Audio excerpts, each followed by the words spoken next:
কোটি কোটি মানুষ, আদম থেকে কিয়ামত পর্যন্ত যত মানুষ আসছে আর আসবে, সমস্ত মানুষের জন্য যে চেহারা আল্লাহ বাজেট করছে তার অর্ধেক একা ইউসুফ আলাইহিস সালামের দেশে। কিরকম চেহারা তা তো দেখতেও পারলাম না, বুঝতে পারতেছি না। পুরো চেহারার অর্ধেক ইউসুফ আলাইহিস সালামের একারে দেশে। আর যে অর্ধেক আছে না, এই অর্ধেকের অর্ধেক, টোটালের 4 ভাগের 1 ভাগ ইউসুফ আলাইহিস সালামের দাদি রে দেশে। ওনার দাদি ওই বিশ্ব সুন্দরী। 100% রূপের 75%, 75% পেয়ে গেছে 2 দাদি নাতি। আর যে সাইডে না, তাই আমাকে সবার মধ্যে ভাগ হয়েছে। ওই প্রিয়াঙ্কা চোপড়া আরো যারা যারা আছে, যে যারা ভাগ পাইছে বিশ্ব সুন্দর, সবাই মিলে ওই 4 নাট্যে ভাগে পাইছে। তাহলে কি পাইছি কন দিদি? এর জ্বালায় একজন আর একজনের পরে মহাব্বতে প্রেমে পড়িয়া টাওয়ারের থেকে লাফতে পড়ে শহীদ হয়ে যাচ্ছে, শহীদ হয়ে যাচ্ছে, বাসের তলে পড়ে শহীদ হয়ে যাচ্ছে, কচু গাছের সাথে গলায় দড়ি নিয়ে বেরিয়ে শহীদ হয়ে যাচ্ছে এই 4 আনার ভাগে। তাহলে বোঝেন ইউসুফ আলাইহিস সালাম কেমন সুদর্শন ছিলেন। অভিযোগ করা যাবে না জুলাইখার উপরে। এই মানুষটার উপরে সব মানুষ আসে।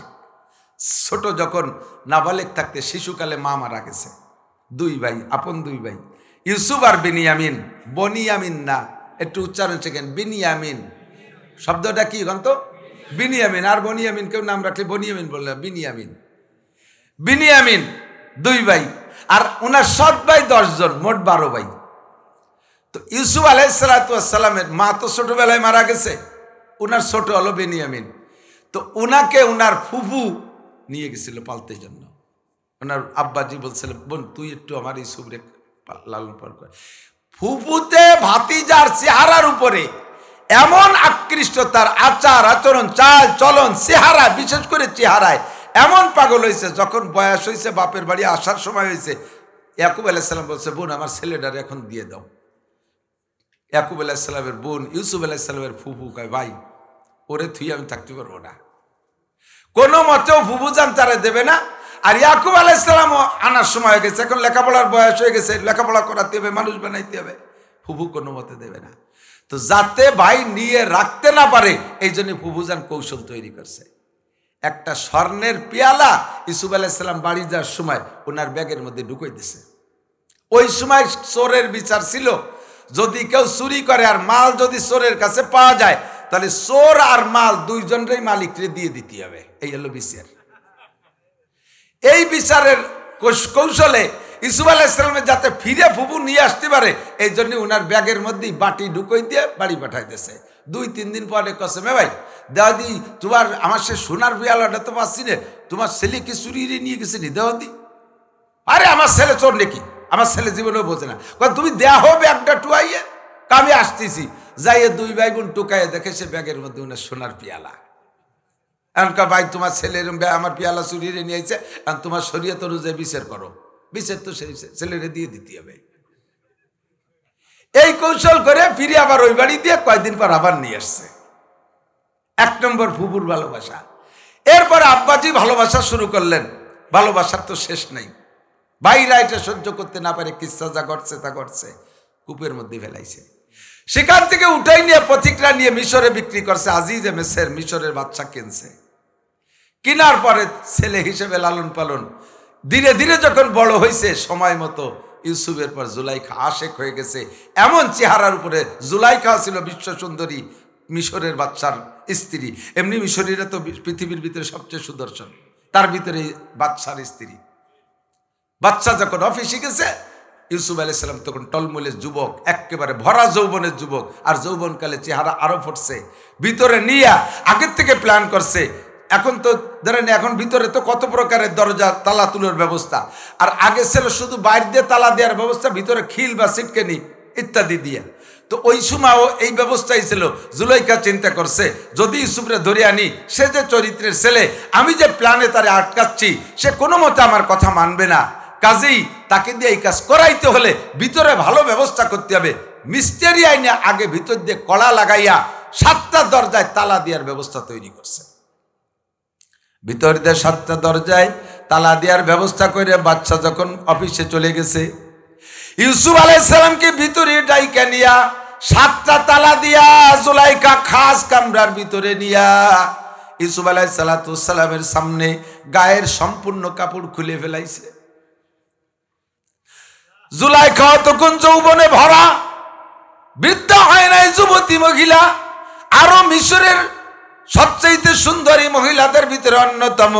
টলমলে একজন যুবকের সামনে নির্জন কক্ষে যদি মহিলা নিজের পক্ষ থেকে এমন অভিনয় করে, সেই সময় ঈমান ঠিক রাখা বড় কঠিন।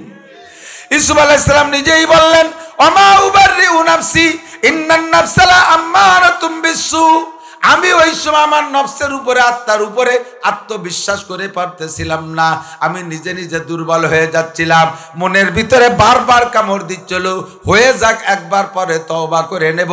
আবার আল্লাহর ভয়ে আমাকে আক্রান্ত করে, আল্লাহর ভয় আমাকে আক্রমণ করে বসে। ও আমার প্রিয় ভাই ও বন্ধুরা, পর্দার আড়ালের মা বোনেরা, সাবধান! ইউসুফ আলাইহিস সালাতু ওয়াস সালাম নবী, 2.5 থেকে 3 লক্ষ নবী রাসূলকে আল্লাহ রূহের জগতে বাছাই করে ভিন্ন ক্লাস করাইয়া তাদের সব কিছুকে ওয়াশ করে চরিত্রকে শতভাগ পবিত্র মজবুত বানাইয়া তারপরে দুনিয়ায় পাঠিয়েছেন। এরপরও এমন নির্জন কক্ষের সুযোগে, এমন সুবিধার সময় ইউসুফ আলাইহিস সালাম বলেন, আমি আমার নফসের উপরে, চরিত্রের উপরে আত্মবিশ্বাস হারিয়ে ফেলতে লাগছিলাম। ওমা উবাররিউ নাফসি ইন্নান নাফসা লাআম্মারাতুম বিসসুই ইল্লা মা রাহিমা রাব্বি। একমাত্র ওই মুহূর্তে আল্লাহ যাকে বাঁচায় সে ছাড়া আর কেউ বাঁচতে পারে না। এই তোরা এই মাইকানুকে এই এত বড় কিন্তু যতবার হাতে টান দে এত বড় বেঁধে যায়। এই কচু দেও কে এক দাঁড়াতে একটা নাইলু লঠি বেঁধে তুই মাইক্রোফোন আনবি, স্ট্যান্ড দিবি, মসজিদের সিঙ্গেল স্ট্যান্ড, একটা স্ট্যান্ডে যথেষ্ট। আমাকে হিসেব করে কথা কই, কোন জায়গা কথা বলে যায়। ডান্স করতে তাহলেই রয়েছে না না, এই যে এইখান এই দুটো কেটে দিতে একটু কাছি টাছি নিয়ে কেটে ফেলে। সাইনবোর্ড তো আগেই খুলছি।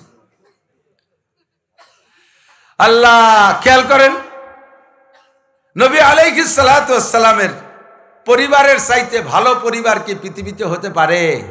হ্যাঁ, কথা কন। সিদ্দিকা আয়েশা রাদিয়াল্লাহু তাআলা আনহাকে নিয়ে যে ঘটনা ঘটছে অনেকেই শুনেছেন উলামায়ে কিরামের কাছ থেকে। যুদ্ধের সফরের থেকে ফেরার পথে শেষ রাত্রের দিক সফরে এক জায়গা মঞ্জিল করছে, সেখান থেকে রওনা দিয়েছে। হযরত আয়েশা হালকা পাতলা মানুষ ছিল, তো হুজুর হাওদাদ মানে উটের পিঠে যে খাঁচাটা বানায় কুড়িয়ে ঘর, ওই কুড়িয়ে ঘর উঠে দিয়েছে, যাতে সাহাবায়ে কিরামদেরকে বলছে উঠে দাও। আয়েশা নিচে ছিলেন, বাইরে জরুরতে গেছে। সাহাবায়ে কিরাম মনে করছে এই খাঁচার মধ্যে আয়েশা আছে, আয়েশা থাকা আর না থাকা একই রকম, ওই অবস্থায় উঠে দিতেছে।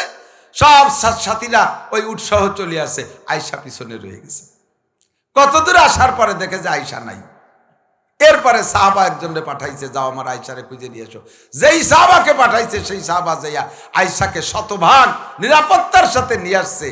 এই খবর পাইয়া আব্দুল্লাহ ইবনে উবাই ইবনে সুলুল রইসুল মুনাফিকিন এ অপবাদ দিয়েছে আয়েশার উপরে যে অমুক সাহাবার সাথে আয়েশা অন্যায় করেছে।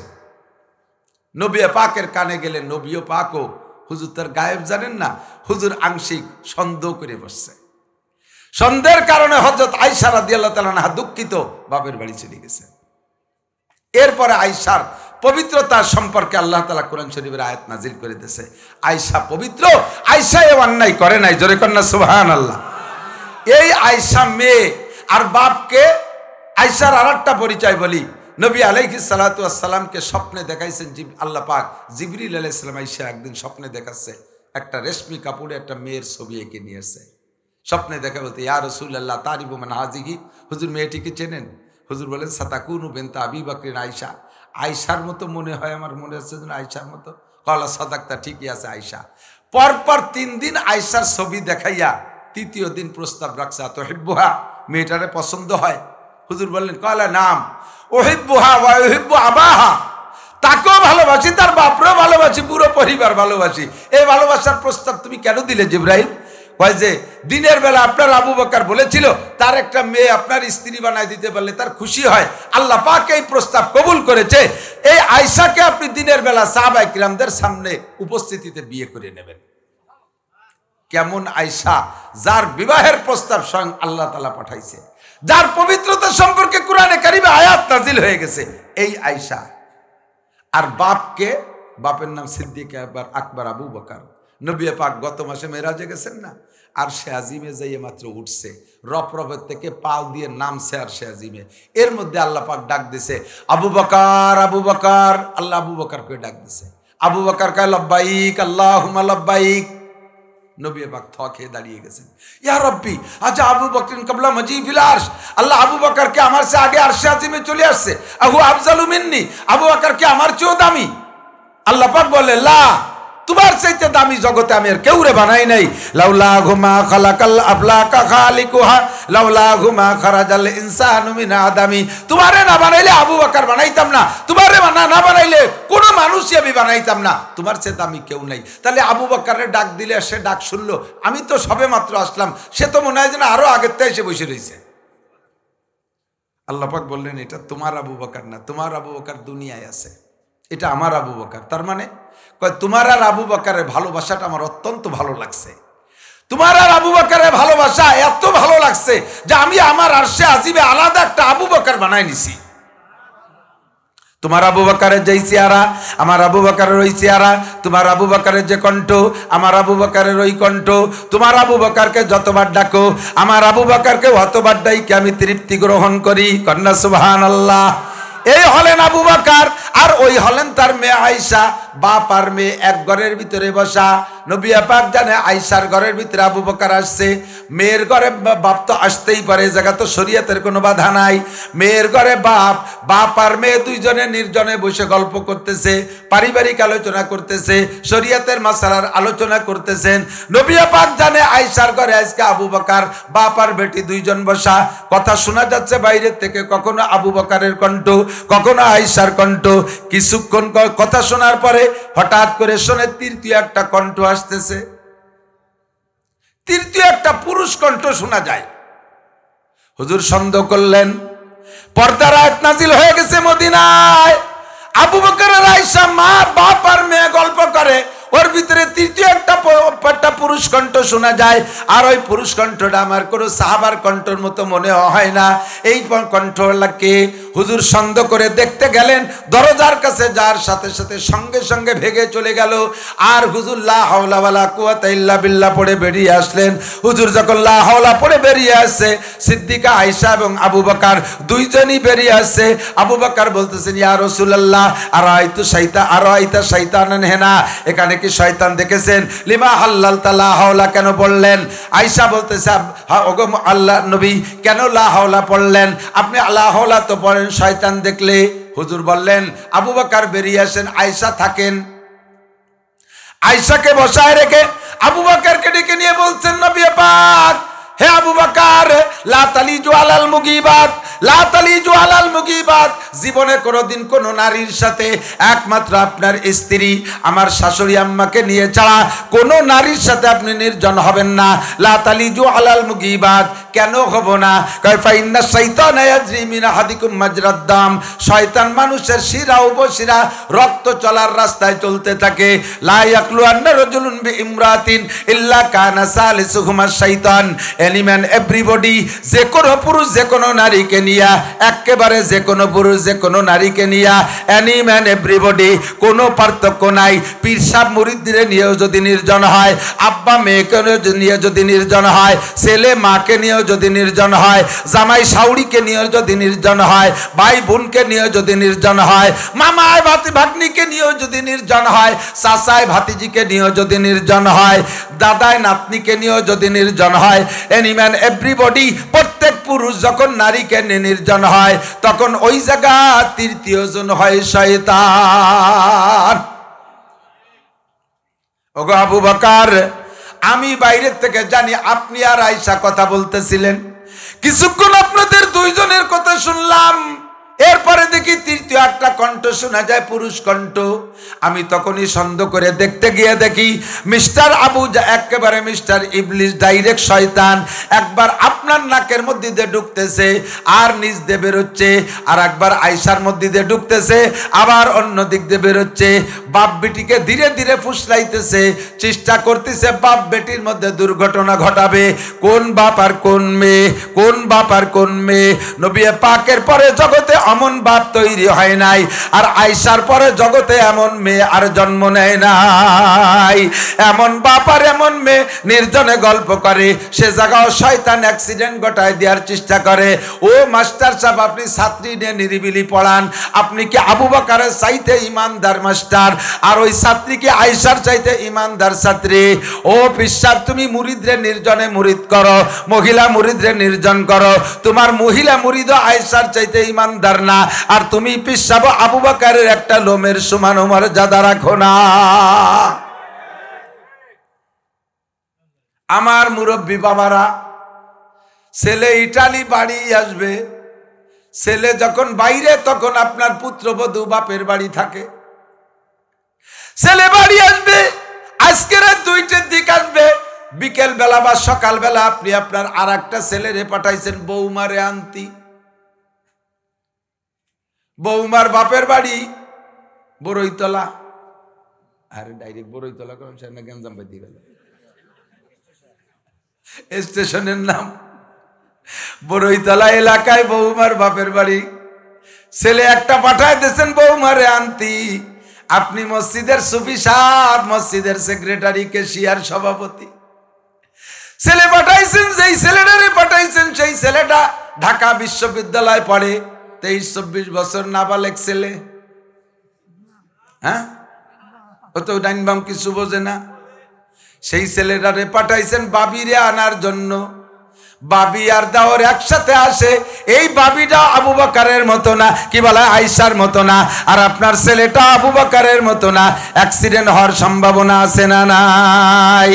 মসজিদে বসে সুবহানাল্লাহ কেন মারেন, তবলিগে যে চিল্লা মারেন, পীরের দরবারে যে পাগড়ি বাঁধে জিকির মারেন, সব ধ্বংস করে দেবে একটা অ্যাক্সিডেন্টে, সব ধ্বংস করে দেবে একটা অ্যাক্সিডেন্টে।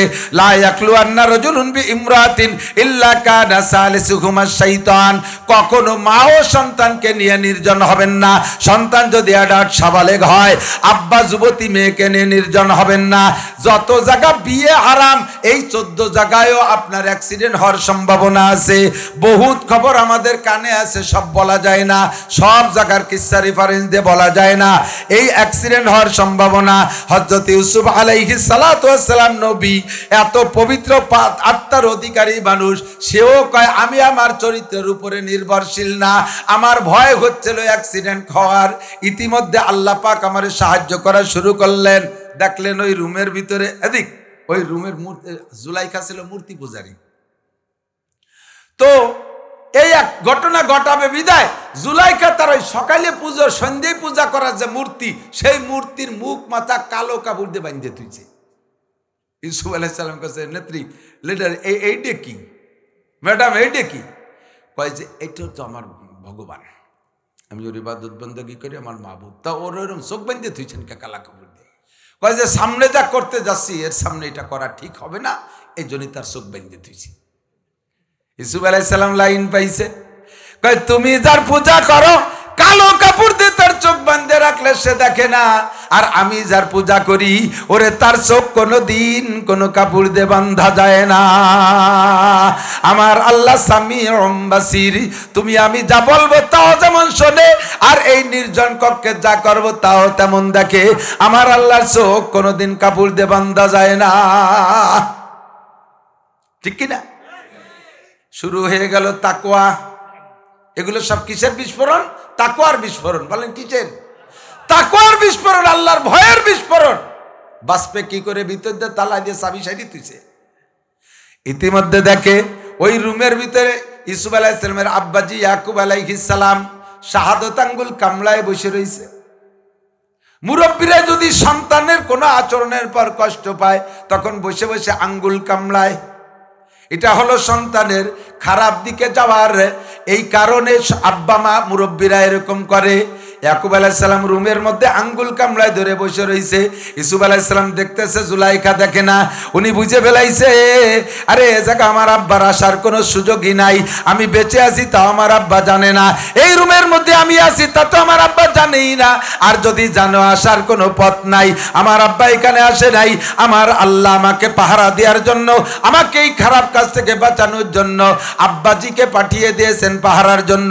কাজেই এ কাম আমার করা সম্ভব না। ইন্নী আখাফুল্লাহ, আমি আল্লাহরে ভয় পাই। কে মারছে দৌড়, দরজা তো তালা দিয়া। আমার সাধ্য আছে যতটুক, ওয়াল্লাযীনা জাহাদু ফিনা লানাহদিয়ান্নাহুম সুবুলানা ওয়া ইন্নাল্লাহা লামাআল মুহসিনিন। আমার চেষ্টা যতটুক আমি করি, বাকিটুক করে দেবে আমার আল্লাহ। দরজার কাছে যার সাথে সাথে তালাটা খট করে খুলে দরজা খুলে গেছে। আল্লাহ কয় ওমাইয়াত্তাকিল্লাহ ইয়াজআল লাহু মাখরাজা। উনি দেখলেন যে এক দরজা যখন খুলছে, দেখে আরেকটার কাছে যাই, পিছনে জুলাইখাতে ধাওয়াইতেই আছে। একে একে এভাবে দৌড়াইতে দৌড়াইতে 7টা দরজা খুলে গেছে। যে আল্লাহকে ভয় পায় আল্লাহ তারে বাঁচার ব্যবস্থা করে কি করে না? কথা বলেন করে? ও যুবক, দুনিয়ার সব জায়গা থেকে বাঁচা যায়, এই জায়গা থেকে বাঁচা বড় কঠিন। এই জন্য নবী পাক বলেন 7 গুণের মানুষকে আরশে আজিমের নিচে ছায়া দিয়ে নবী আলাইহিস সালাম নিজ হাতে হাউজে কাউসার পান করাইয়া আল্লাহ পাক আরশে আজিমের নিচে বসাইয়া 500 বছর পর্যন্ত মুখে উঠে খানা খাওয়াবে। তার ভিতরে রোল নাম্বার 2, একেবারে 2। 1 নম্বর হলো ইমামুন আদিলুন, ন্যায়পরায়ণ বাদশাহ। আমাদের ডক্টর ইউনূস সাহেব যদি ন্যায় বিচার করে, আমাদের প্রেসিডেন্ট যদি ন্যায় বিচার করে, নেত্রী যদি ন্যায় বিচার করে যে থাকেন, আগের নেত্রী যদি ন্যায় বিচার করেন, আমাদের এমপি মন্ত্রীরা যদি ন্যায় বিচারক হয়, আমাদের উপজেলা চেয়ারম্যান, ইউনিয়ন চেয়ারম্যান, মেম্বাররা যদি ন্যায় বিচারক হয়, আমাদের জজ, ডিসি, এসপি, ম্যাজিস্ট্রেটরা যদি ন্যায় বিচারক হয়, আমাদের হাই স্কুলের হেডমাস্টার যদি ন্যায় বিচারক হয়, আমাদের কলেজের প্রিন্সিপাল স্যার যদি ন্যায় বিচারক হয়, সমাজের মাতুব্বররা যদি ন্যায় বিচারক হয়, এরা হবে 1 নম্বর মেহমান। 2 নম্বর শাবুন নাশা ফি ইবাদাতিল্লাহ, যেই যুবক তার যৌবনকালকে কন্ট্রোল করতে পারবা। 3 নম্বর 6 নম্বরে যে বলে রজুলুন দাতু ইমরাতুন জাতু হাসাবি ওয়া জামাল, ওই পুরুষটা যাকে গভীর খেয়াল করেন, একেবারে নির্জনে শতভাগ ব্যবস্থা করে মহিলার পক্ষ থেকে নির্জনতা তৈরি করেছে, মহিলার পক্ষ থেকে সিকিউরিটি তৈরি করেছে, ভিতরে কোনো ঝামেলা নেই। একজন সুন্দরী রূপসী যুবতী মেয়ে যদি একজন টলমলে ভরা যৌবনের যুবককে আহ্বান করে, এ ভাই এদিকে আসো, তুমিও যুবক আমিও যুবতী, প্রত্যেকের জীবনে যে চাহিদা আছে 100% নিরিবিলি জায়গা, তোমার কোনো টেনশন নাই, তুমি চাহিদা পূরণ করো। এই সময় যদি তুমি বলতে পারো ইন্নী আখাফুল্লাহ, নো, সম্ভব না, আমি আল্লাহকে ভয় পাই। কাকে ভয় পাই? কন্যা কাকে ভয় পাই? একটু বললেন না কাকে ভয় পাই? তার প্রমাণ দেখেন, যারা এরকম ভয় পাইয়ে চরিত্রে কন্ট্রোল করে, আল্লাহ তাআলা তাদের সফলতা কিভাবে দেয়। গাজার মুসলমান মুজাহিদ যুবকরা, টলমলে তামাল যুবকরা, এরা ইসরায়েলি সুন্দরী যুবতী মেয়েদেরকে অ্যারেস্ট করে নিয়ে গেছে সেই 7 অক্টোবর, ধরে নিয়ে গেছে, সেখান থেকে নিয়ে রাখছে মাটির নিচে আন্ডারগ্রাউন্ডে বাংকারে, যে জায়গায় আল্লাহ ছাড়া আর কিরামান কাতিবিন ছাড়া দেখার কেউ নেই। এক একটা মেয়ের পাহারায় এক একটা যুবককে দেশে সুন্দরী ইসরায়েলি মেয়েরা তাদের শিকারে যা খুশি করতে পারে, যা খুশি করতে পারে। সেই সমস্ত যুবকরা আজকে 16 মাস পরে যুবতী মেয়েদেরকে যখন হ্যান্ড ওভার করে, তাদের কাছে জিজ্ঞাসা করেছে, এই ফিলিস্তিন গাজার হামাস সৈন্যরা তোমাদের সাথে কি আচরণ করেছে? আমাদের শরীরের সাথে তাদের কোথাও কোনো নখের স্পর্শ লাগে নাই, আমাদের দিকে তারা তাকায়ও না, আমাদের সর্বসেবা করেছে, ঔষধ দিয়েছে, খাবার দিয়েছে, নারী সংক্রান্ত যে পোশাক লাগে গোপন পোশাক পর্যন্ত দিয়েছে, অথচ সে পোশাকটাও তারা দেখে নাই কোনোদিন, প্যাকেটে করে আর একদিক ফিরে দিয়ে গেছে। আমরা যাতে তাদের চেহারা যাতে দেখতে না পারি, তারা মুখ মাথা বেঁধে আসে, সামান্য চোখ, তার উপরে চশমা দিয়া, তাদের কোনো অঙ্গ দেখি নেই। এই যে ঈমান আর তাকওয়া, নির্জন কক্ষে থেকে আল্লাহকে ভয় করে নারীদের গায়ে স্পর্শ করে নাই, আল্লাহ তাআলা তার সফলতা, তার প্রতিদান কি দিয়েছে? বিশ্বের সেরা সেরা শক্তিও তাদের সাথে যুদ্ধ করে লাস্টের বন্দি চুক্তি করে হার মানতে বাধ্য হয়েছে। ঠিক কি ঠিক না? ও যুবক, তুমি কি বলবা? তুমি কি বলবা? সব জায়গায় আল্লাহ রেফারেন্স তৈরি করে রাখছে, সব জায়গায় আল্লাহ রেফারেন্স তৈরি করে রাখছে। আমার দেশের বড় লোকরা বলবেন, আল্লাহ এত সম্পদ তুমি দেছো, এই সম্পদের জ্বালায় নামাজ পড়তে পারি না। আল্লাহ পাক বলবেন যে তোমার সম্পদের হিসেব দাও, উসমানের চেয়ে তোমার বেশি নাকি? উসমানের কি পরিমাণ ছিল তা তো জানি না। আমার উসমানের ব্যবসা ছিল শাম থেকে, অর্থাৎ সিরিয়া থেকে, শাম সিরিয়া থেকে মদিনা পর্যন্ত উটের বহর, একটা উটের পাছা আর একটা উটের মুখ, এইভাবে একটার সাথে একটা মিশানো এক একটা উটের পিছনে 100 মণ করে মাল, এইভাবে 3000 মাইল পথ, একের পর এক উট, সম্পূর্ণ উসমানের ব্যবসায়ী মাল। এরকম এক রুটে না কয়েক রুটে চলতো, এভাবে হাজার হাজার ব্যবসা ছিল উসমানের। আমার উসমানের তো একটা তো নামাজ কাজা হলো না। তুমি কট্টুক ব্যবসায়ী যে তুমি এই যে রাজৌর বাজারে একটা দোকান দিতে যে নামাজ পড়তে সময় পাও না? ও বড় লোক, তোমার কি, তুমি কি আবার উসমানের চেয়ে বড় লোক নামাজ পড়তে পারো না? আল্লাহ রেফারেন্স তৈরি করে রাখছে কথা কন। ও প্রেসিডেন্ট, তুমি নামাজ পড়তে পারো না কে? কয় আল্লাহ, আমি দেওয়ানে রাষ্ট্র পরিচালনা করতে যে নামাজ পড়বো কি রে? আর এদিকে আমলিগ বিএনপির যে ধাক্কা ধাক্কি, এর মধ্যে নামাজ পড়বো কি রে? আল্লাহ পাক রব্বুল আলামিন কয়, তোমার রাষ্ট্র কত বড়? বিশাল বড়। আমার ওমরের রাষ্ট্রের চেয়ে বড় নাকি? ওমরেরটা কট্টুক? 2,40,00,000 বর্গ মাইল। কত? 2,40,00,000 বর্গ মাইল। তোমার বাংলাদেশ কয় কোটি কয় লক্ষ বর্গ মাইল? কয় না, 1,54,000 বর্গ মাইল। তাতে সে অত বড় দেশের পায়খানা চুবানো না। এত বড় দেশ চালাইয়া সে নামাজ পড়তে পারে, আর তুমি একটু বাংলাদেশ চালাই নামাজ পড়তে পারে। এ মেম্বার, তুই নামাজ পড়িস নাই কে? আল্লাহ বিজিএফ কার্ড দিতে সে নামাজ পড়বো করনে। 900 বিজিএফ কার্ড। তোমার দেশে ভোট কয় লক্ষ ভোটার? কয় 600 ভোটারের বিজিএফ কার্ড দিতে যে নামাজ পড়তে পারো না। আর আমার ওমরের একটা অক্ত কাজা নাই, উসমানের একটা অক্ত কাজা নাই, আলীর একটা অক্ত কাজা নাই। আরে এরা তো অনেক আগের মানুষ। তারপরে আরো বহু পরে আইসা খাজা মঈনুদ্দিন চিশতি রহমাতুল্লাহ আলাইহির জামানায় ভারত উপমহাদেশের তৎকালীন বাদশার নাম সুলতান শামসুদ্দিন আলতামাশ রহমাতুল্লাহ আলাইহি। মাঝে মাঝে গল্প বলি, আব্দুল খাজা মঈনুদ্দিন চিশতি রহমাতুল্লাহ আলাইহির ইন্তেকালের পরে উনার জানাজার লাশ মাঠে নামাইয়া জানাজার নামাজের ইমাম নির্বাচন করার জন্য উনি ওসিয়ত করে গেছেন ওনার ছেলেরে, যে বাবা তুমি মাঠে দাঁড়াইয়া আমার ইমাম আগে নির্বাচন করবে, যে কেউ আমার ইমামতি করবে না জানাজার, আমার জানাজার ইমামতি করবে ওই লোকটা যার মধ্যে 3টে গুণ থাকতে হবে। কয়টা? 1 নম্বর গুণ, সাবালেগ হওয়ার পরে কোনোদিন নামাজে 1 ওয়াক্ত তাকবীরে উলা ছোটে নেই।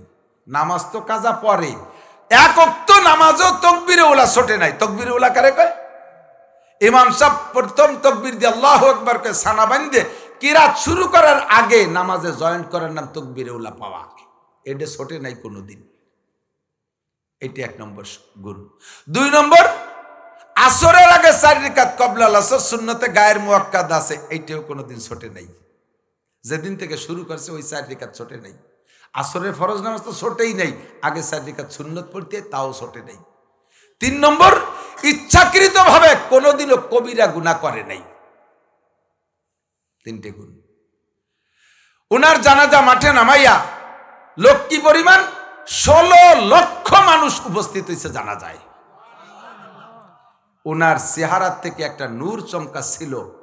এই নূরের খবর পাইয়া হিন্দুরা আইছে দেখতে, নূর দেখে 1 লক্ষ হিন্দু ওই জায়গায় দাঁড়ায় মুসলমান হয়ে গেছে। কেমন মানুষ! এনার জানাজার ইমামতি করতে হবে।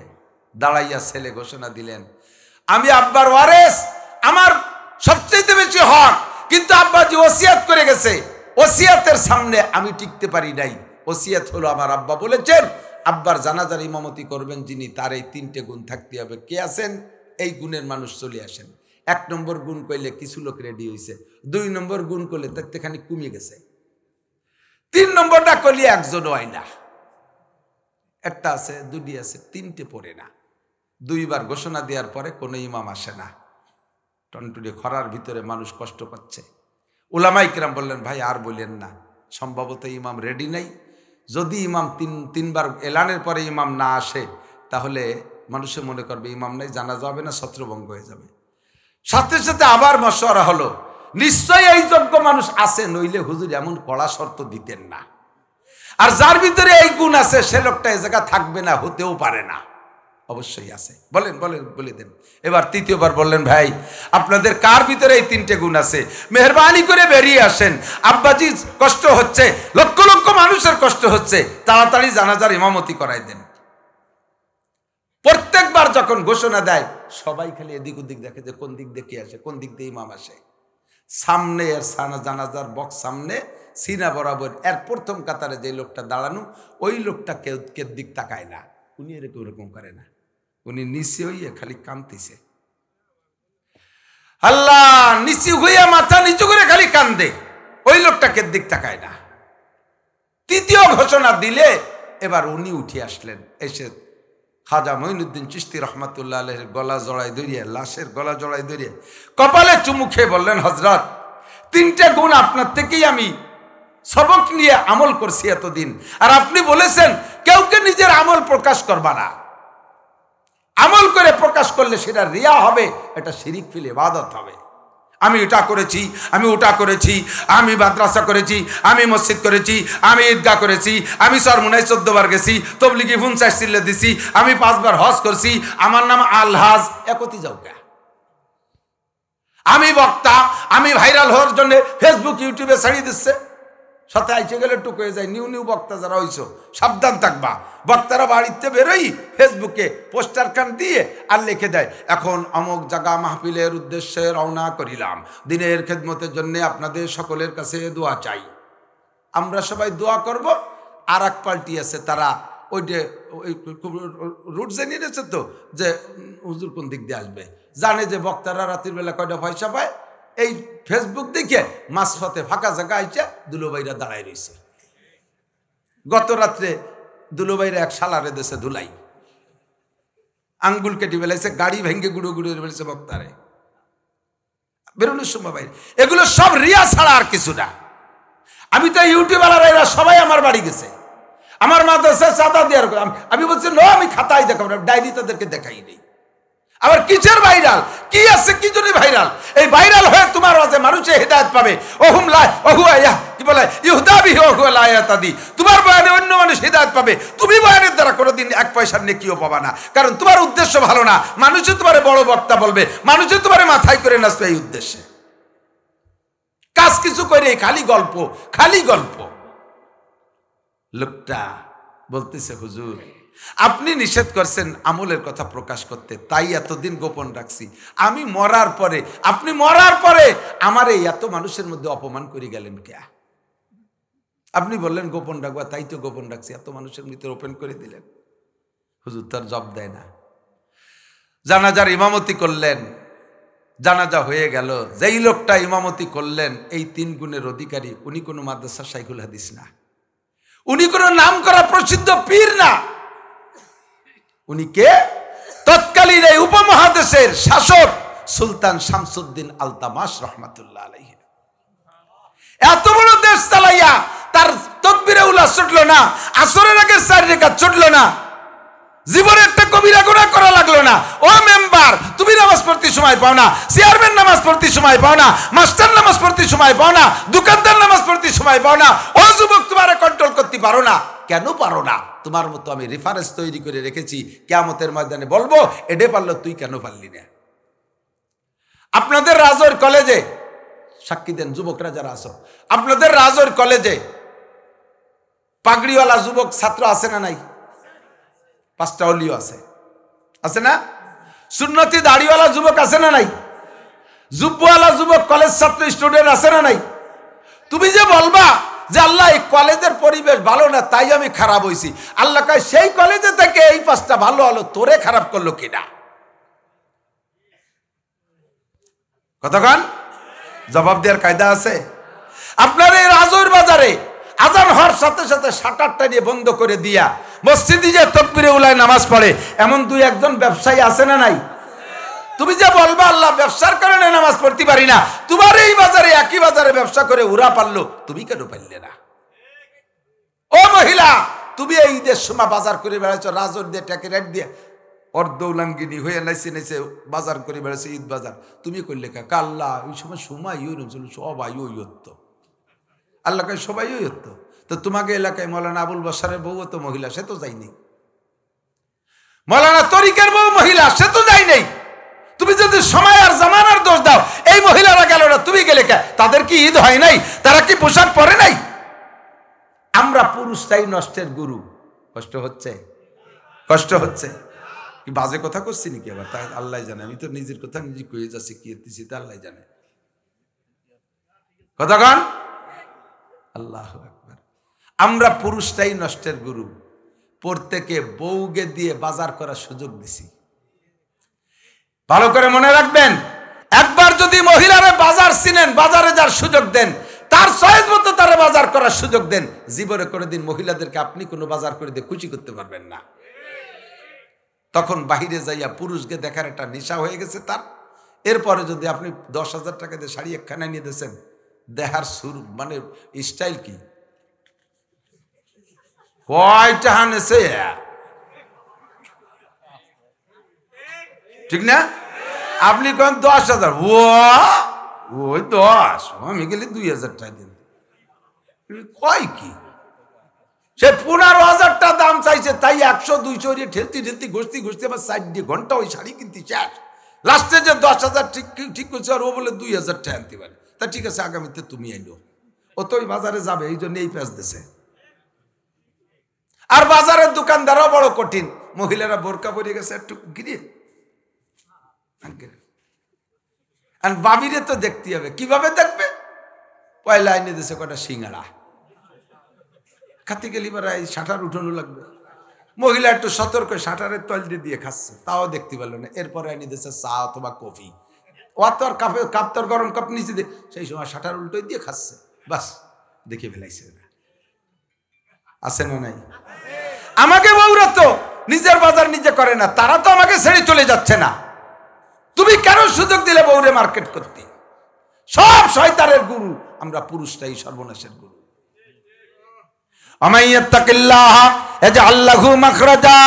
যে আল্লাহকে ভয় করে আল্লাহ তাকে বাঁচার ব্যবস্থা করে দেয়। বলেন না ঠিক কি ঠিক না? আল্লাহু আকবার। আল্লাহ হেফাজত করুক।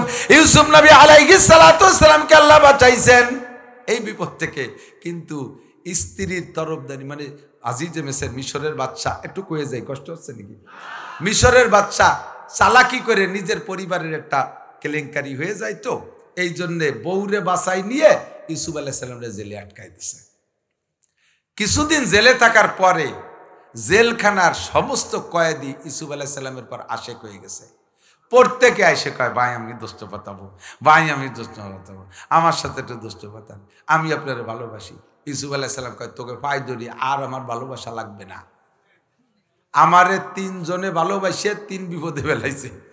ফুফু প্রথম ভালোবাসা চোর বানাইছে, আব্বা ভালোবাসার কারণে কুয়োর মধ্যে বাইরা ফেলাইছে, এই জুলেখা ভালোবাসছে আমার জেলে আটকাইছে, তোরা ভালোবাসলে আমার ফাঁসি হয়ে যাবে না, তোকে ভাই ধরি আর আমার কেউ ভালোবাসিস না।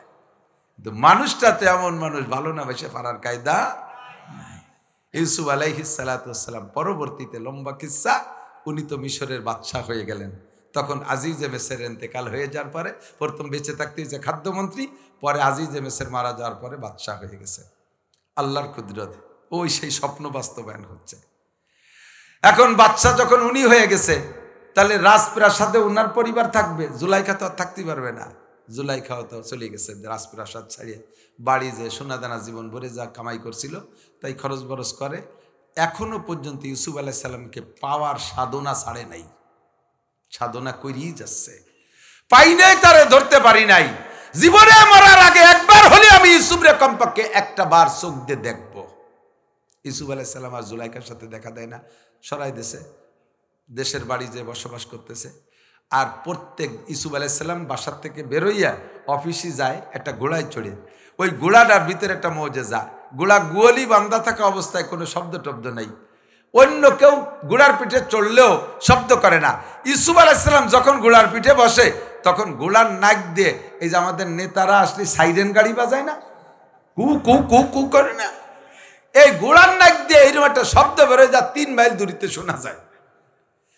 তখন উনি অফিসের থেকে, বাসার থেকে অফিসের দিকে যাওয়ার সময় এই শব্দ শুনে আশেপাশে 3 মাইল দূরের থেকে মানুষ আইসিয়া রাস্তায় ভিড় করতো ইউসুফ নবীর এক নজর দেখতে। আরে আমি তো ভাষা বলতেছি, খেয়াল করতেছি না, কেন দেখবে না? বুঝতে পারছেন, সারা পৃথিবীর মানব রূপের অর্ধেক আল্লাহ তাআলা তাকে দিয়েছে। শত্রু চূড়া, এই মানুষটারে এক নজর দেখতে পারলে কলিজা ঠান্ডা হয়ে যায়। হাজার হাজার মানুষ প্রত্যেকদিন রাস্তার পাশে এসে ভিড় করে। তো জুলাইখা দালাল গে টাহা দেয় যে ইউসুফ কোন সময় যায়, তোরা একটু লাইন করে আমার একটু দেহা হারাই দিতে পারিস নি, দেশ দিই। যারে টাকা দেয় সে টাকা খাইয়ে চলে যায়। মোটা অঙ্ক নিয়ে এটে সরি বেড়া। আমাকে পটিয়া মাদ্রাসায় ছিলেন, শুনছি গল্প। এই বোয়ালি শাহ হুজুর খুব বুজুর্গ মানুষ। তো বোয়ালি শাহ হুজুর চট্টগ্রাম পাহাড়ি এলাকা, তো পাহাড়ের ভিতরে শিয়াল ডাকে। তো বোয়ালি শাহ হুজুর কয়, এই শিয়াল ডাকে কা? শীতের সময় প্রচণ্ড শীত। তো ছাত্র ফাজিল কিছু থাকে না, ওরা কয় যে হুজুর শীতের জ্বালায় ওগো তো খেতা কম্বল নাই, সেই জন্যই ডাকতেছে। হুজুর এই একটা মাইটিয়া কলসের মধ্যে টাকা হতো, কাঁচা টাকা। তো ওই বেশ কিছু টাকা কলস ধরে ওরে দেশ, যা এই কলসে যত টাকা আছে এই দিয়ে ওই শিয়ালকে কম্বল কিনে দিবি। ওরা টাকা নিয়ে, কলসের টাকা নিয়ে যে ওকে তোকে কাঁদে ভেঙেছে রেখে ফেলাইছে। আর পরের রাত্রি ক্লাসে বইছে, কয় আবারও সেই টাইম মতো শিয়াল ডাকে, এই তোর শিয়ালকে কম্বল কিনে দিস নি? যে শিয়াল আইজও ডাকে, কালকে ডাকলো শীতের জন্য, আজকে কম্বল দিলি আন ডাকা। কয় যে হুজুর তো কম্বল পেয়ে শকর আদায় হতেছে, কম্বল পাইয়ে শকর আদায় হতেছে, আজকাল সেই ডাক। হুজুর কি কবে?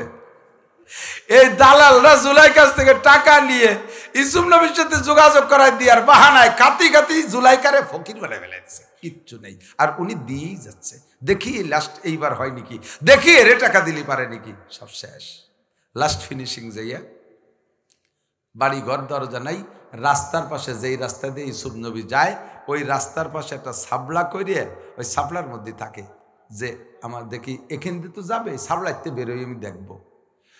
তো বুড়ি হয়ে গেছে একেবারে, সে সময় চোখে নাই, চোখে কোনো পাওয়ার নাই, চোখ ওই উপরের পর্দা ঝুলিয়ে এসে চোখ অন্ধ হয়ে গেছে, কুজো হয়ে গেছে, মানে চেনার মতো কোনো আলামত নাই। জুলাইকা কি এই জুলাইকা না, সে কেউ চিনতে পারবে না। তো উনি ওই সাবলার মধ্যেই থাকে, আর ওই মূর্তিটা এখনো আছে, মূর্তিরে পূজা করে প্রত্যেক দিন। ওরে কয়, ভগবান তুই একটু আজকে আমার এই ছবির সাথে দেহা রায় দে।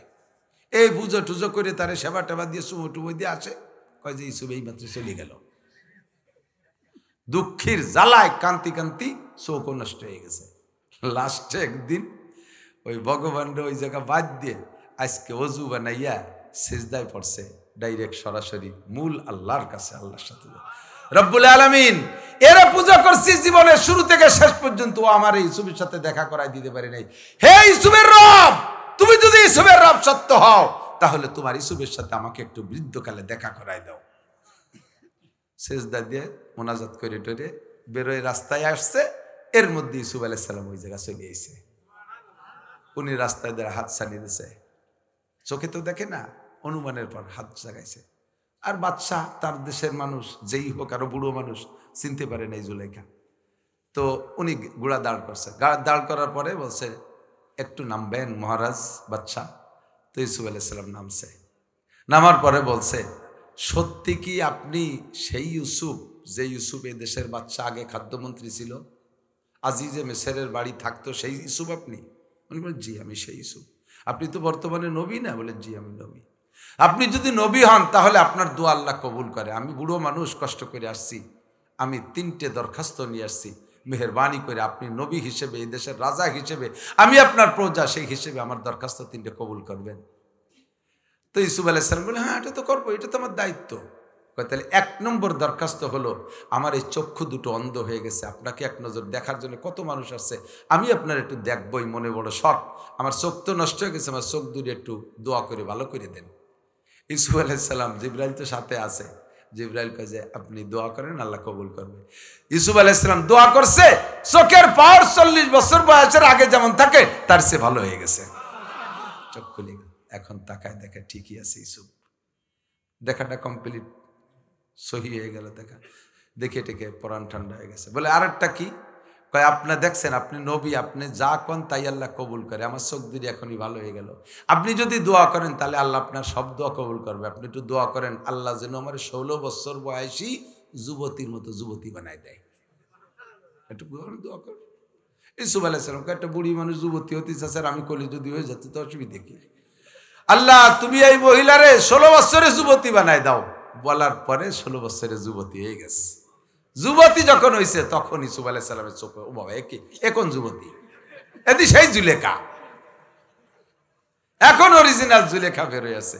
এখন উনি লজ্জিত মাথা, আল্লাহ কি হলো, কি দেখি আল্লাহ। তারপরও যেহেতু দোয়া কবুল হয়েছে খুশি, কিন্তু তাকাচ্ছে না। আপনার বলেন বলেন, তাড়াতাড়ি বলেন দ্বিতীয়টি কি? ম্যাডাম তাড়াতাড়ি বলেন 3 নম্বর প্রস্তাব কি? 3 নম্বর প্রস্তাব হলো আমাকে বিয়ে করতে হবে। এই চলে এসে জায়গা মতো। এখন ইউসুফ আলাইহিস সালাম পড়ে গেছে মহাবিপদে, কি করবে? ঘটক তো রাইবার জিব্রাইল আছে সাথে, তো কছে ভাই জিব্রাইল কি কয় নে কি করবো কদি দেই। জিব্রাইলকে রাখেন, আসতেছি উপরেতে ঘুরিয়ে এসে কয় মহিলাকে বাড়ি পাঠায় দেন। আল্লাহ পাক সিদ্ধান্ত নিয়ে নেছে, আল্লাহ ডিক্লার দিয়ে দিছে, অনুমতি দিয়ে দিছে, আপনি জুলাইখারে বাড়ি যে বিয়ে করে নেবেন। সারা জীবনের তাফসীরে জালালাইনের হাসিয়ায় লম্বা একটা লাইন, হাসিয়ার দাগের বাইরে একটা লাইনের মধ্যে এই কথাগুলো আসছে, দেখবেন। তো ইউসুফ আলাইহিস সালাম লোক দিয়ে মহিলারে বাড়ি পাঠায় দিছে, কয় জান আমি অফিস করে আসি, বাড়ি যে কথা হবে। বাড়ি পাঠায় দিছে। তো বাড়ি যাওয়ার আগে ওই সাথে জাগে দিয়ে পাঠাইছে, তাই কয় যে তোর আমার সাথে একটু আয়, আমার একটা কাজ আছে, আমার তো ওই ঘর, ওই যে ওই ঘরের মধ্যে যা যা আছে ওর সাথে একটু ফয়সালা করে যাই। যাইয়ে সেই মূর্তিটারে দৌড়িয়ে ঠ্যাং দৌড়িয়ে মাটির সাথে আসার উল্টো পাল্টা বাড়ি। শয়তান, তোরে ৮০-৯০ বছর পর্যন্ত পুজো হরি, তোর ইবাদত কালাম, তুই কোনোদিন আমার ইউসুফ রে দেখাতে পারলি রে। আজকে আমি ইউসুফের রবের সাথে যোগাযোগ করে আমার ইউসুফ রে আমি পেয়ে গেছি, তোরে পুজো দেবো জিহান দিয়ে যায় সেই জায়গায় দিয়ে বাংলা মুসরাই মুসরাই আর গোর মাথা টাথা ভাঙ্গে গুলো তুইয়ে কয় চলো যাই ইউসুফের বাড়ি। আল্লাহর এমন কুদরত, ইউসুফ আলাইহিস সালামের সাথে বিয়ে হলো। ইউসুফ আলাইহিস সালামের আরো স্ত্রী ছিলেন। আল্লাহর এমনই খেলা, কোন স্ত্রীর থেকে সন্তানের কোনো প্রমাণ পাওয়া যায় না। এই বুড়ো কালে জুলাইখারে বিয়ে করে জুলাইখার পেটে আল্লাহ তাআলা 3টে সন্তান দান করছে। তার ভিতরে একটা ছেলের নাম মানসা, এই মানসার মেয়ের নাম লাইয়া, অপর নাম রহিমা। যেই রহিমাকে পরে হযরত আইয়ুব আলাইহিস সালাতু ওয়াস সালামের সাথে বিয়ে দিয়েছে। বংশপরায়ণ কোথা থেকে আসছে, কি খুদার কুদরত, কিভাবে পারে সব কিছু তাকওয়ার বিনিময়। কথা বলেন কিসের বিনিময়? আমাইয়াত্তাকিল্লাহ ইয়াজআল লাহু মাখরাজা। অনেক দূর সরে চলে আসি। ইয়া আইয়ুহাল্লাযীনা আমানুত্তাকুল্লাহ হাক্কা তুকাতিহি, ভয় করো ভয় করো। আয় যুবক, চরিত্রকে নিজে একটু পাহারাদারি করো। তোমার চরিত্রের পাহারাদার তুমি। আল্লাহ তাআলা আইসে তোমার হাত ধরে গুনাহ থেকে ফিরাবে না, ফেরেশতা দিয়ে তোমার তাৎক্ষণিক ফিরাবে না। তোমার জিম্মাদারি তোমার কাছে। ইত্তাকুল্লাহ, আল্লাহকে ভয় করো, হাক্কা তুকাতিহি। এরপরে আল্লাহ কয় ওয়ালা তামুতুন্না ইল্লা ওয়া আনতুম মুসলিমুন। নারী আর পুরুষ কেউ মুসলমান না হয়ে মরবা না, মুসলমান হয়ে মরবা। জানতে চাইলাম আল্লাহ কেমন মুসলমান হব? আল্লাহ কয় ইয়া আইয়ুহাল্লাযীনা আমানু দুখুলু ফিস-সিলমি কাফা। পাক্কা মুসলমান হবা। খেয়াল করে না, পাক্কা মুসলমান হবা, পাক্কা মুসলমান হবা। আল্লাহ মুসলমান হইতে কি লাগে?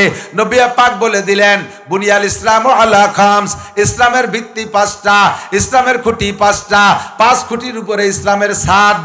খেয়াল করতেছেন? ইসলামের খুঁটি কয়টা? 5টা। এই যে 5 খুঁটির উপর ছাদ আছে না? আছে। এর একটা খুঁটি মারিয়ে দিলি থাকবে? এই যে একটা খুঁটি মারিয়ে দিয়েছে, দেন ছাদ পড়ে গেছে। প্র্যাকটিক্যাল ওয়াজ। ইসলামের ছাদ দিতে 5টা খুঁটি লাগবে। এই 5টা খুঁটি কমপ্লিট করে এই ঘর বানাইয়া উদখুলু ফিস-সিলমি কাফা, ওই ঘরের ভিতরে পরিপূর্ণ ঢোকো। 1 নম্বর খুঁটি বানায় নেই। কথা কোন খুঁটি ঠিক করা যাবে না? বলেন আশহাদু আল্লা ইলাহা ইল্লাল্লাহ ওয়া আশহাদু আন্না মুহাম্মাদান আবদুহু ওয়া রাসূলুহু। এটা হলো 1 নম্বর খুঁটি। অন্তরে বিশ্বাস, মুখে ইকরার। ইকরার বিল লিসান ইযআন বিল কলব। ইকরার বিল লিসান ইযআন বিল কলব। জবানে স্বীকার করা আশহাদু আল্লা ইলাহা ইল্লাল্লাহ ওয়া আন্না মুহাম্মাদান আবদুহু ওয়া রাসূলুহু। এটাকে অন্তরে বিশ্বাস করা। আর আমি সাক্ষ্য দিতেছি আল্লাহ ছাড়া কোনো মাবুদ নাই। আমি আরো সাক্ষ্য দিতেছি মুহাম্মদুর রাসূলুল্লাহ আল্লাহর বান্দা ও রাসূল। বিশ্বাস হয় আপনাদের? হয় হয়। বাস মাশাআল্লাহ, খুঁটি একটা ঠিক হয়ে গেছে। আর 4টে খুঁটি ইসলামের 5 খুঁটি। 1 নম্বরে 4টের 1 নম্বর হলো ইকামিস সালাহ, নামাজ কায়েম করেন। নামাজ কায়েম, কায়েম নড়েন না। মাঝে মাঝে তো বলি ওয়াজের সিস্টেম হলো গাই দোয়ানোর মতো। গাই দোয়াতে যাইয়ে বান্দরে টান দিলে দুধ বেরোয় না, শুরু দিয়ে খানিক ফানাতি হয়, বাসুদ্ধ ফানাতি হয় না, পানানো হয়ে গেলে শেষে দোয়াতে হয়। দোয়ানোর সময় যদি বালতি সরাই নিয়ে যায় দুধ যাবে নাকি বাড়ি? তো তো ওয়াজেও সেরকম শুরুতে পানায় টানায় গুছায় এনে শেষে এনে দোয়াতে হয়। এখন দোয়ানোর সময় কাছায় গেছে, এই সময় যদি বালতি নিয়ে বাড়ি চলে যান তাহলে দুধ বাড়ি যাবে না। এখন বালতিটারে টাইট করে ধরে রাখতে হবে। ইসলামের খুঁটি 5টা। 1 নম্বর খুঁটি কলেমায়ে শাহাদাত, 2 নম্বর খুঁটি ইকামিস সালাহ, নামাজ কায়েম করা। বলেন নামাজ কায়েম করা। কোরআন শরীফের কথা যদি বলি, আমরা কোরআন পড়ি, কোরআন কি করি? কোরআন পড়ি। রোজা রাখি, রোজা পড়ি, রোজা হজ করি না হজ পড়ি, যাকাত দেই না যাকাত পড়ি। প্রত্যেকের আলাদা আলাদা নাম আছে না? নামাজ পড়ি, নামাজ পড়ার আরবি হলো করা ইয়াকরাউ কিরাআতান, মানে পড়া। কুরআন শরীফে কোন জায়গা আল্লাহ তাআলা বলেন নাই ইকরাউস সালাহ, নামাজ পড়ো, এ কথা আসে নাই। যত জায়গা আছে আকিমুস সালাত ওয়া ইউকিমুস সালাত ওয়া তুকিমুস সালাত, ইকামতের থেকে নামাজ কায়েম করা, তাতে বোঝা যায় যে নামাজ পড়ার জিনিস না, নামাজ হলো কায়েম করার জিনিস। কায়েম মানে প্রতিষ্ঠিত করা, না কায়েম মানে বাস্তবায়ন করা। এখন জানতে চাই তাহলে নামাজের বাস্তবায়ন কি, এটা বুঝতে হবে না?